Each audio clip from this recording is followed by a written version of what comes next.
Back in December of 2020, I picked up this futon at Walmart for my home office. As you can see from the pictures, the box was a little beat up, but I decided to keep it and hope for the best. After assessing the damaged box and the futon, I decided to keep it as the damage was minimal and not a deal breaker for me to return it. As you can see, it's just a minor hole, so I said, let's continue with the assembly.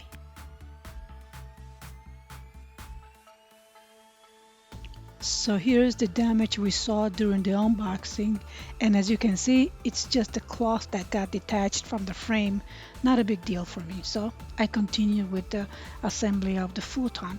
So now as I flip it over, in the bottom of one of the sides of the futon, you will find all the hardware that you would need to assemble this futon. In the pouch you have the legs, hardware, and tools for the assembly process. Those are the screws, very heavy duty screws.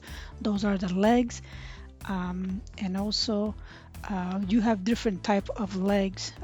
I believe the middle section has different legs.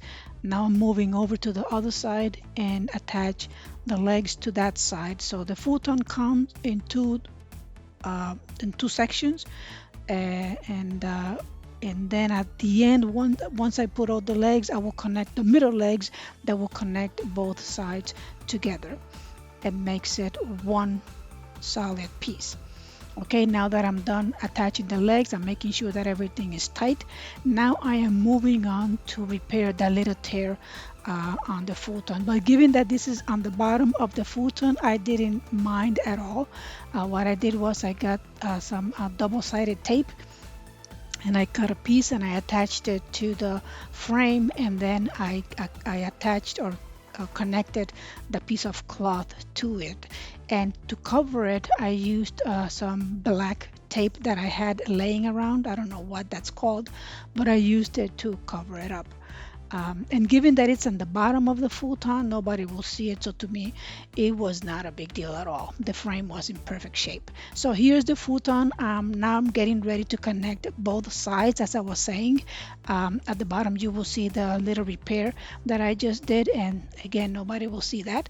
So one leg goes on the top and the other leg goes at the bottom. And this will connect both sections of the futon to make it one whole piece. It's a simple process. All you have to do is just screw them in, and that's it. It comes with the hardware and everything that you need for that. Once I connected all the legs, I make sure that everything is tight. But before I started flipping it over, I remember that I wanted to put that little padding on the bottom just to make sure that it doesn't scratch my floor once I start putting it in the where I wanted to keep it. Okay, so now I'm ready to flip it over and move it to that little corner.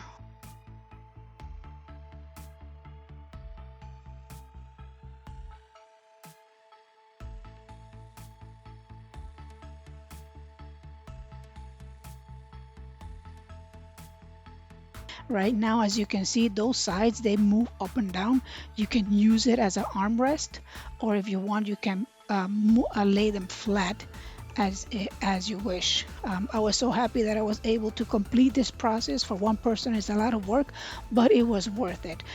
This futon is sort of like a suede fabric, very soft. It's comfortable. I like it.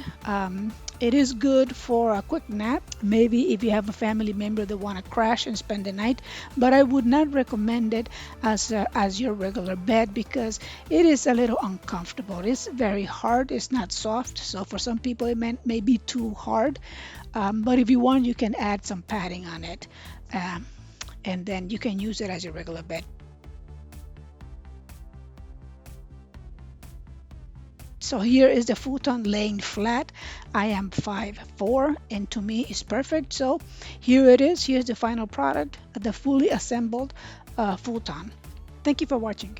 If you found this video helpful, please give it a thumbs up and subscribe to my channel. Thank you for watching.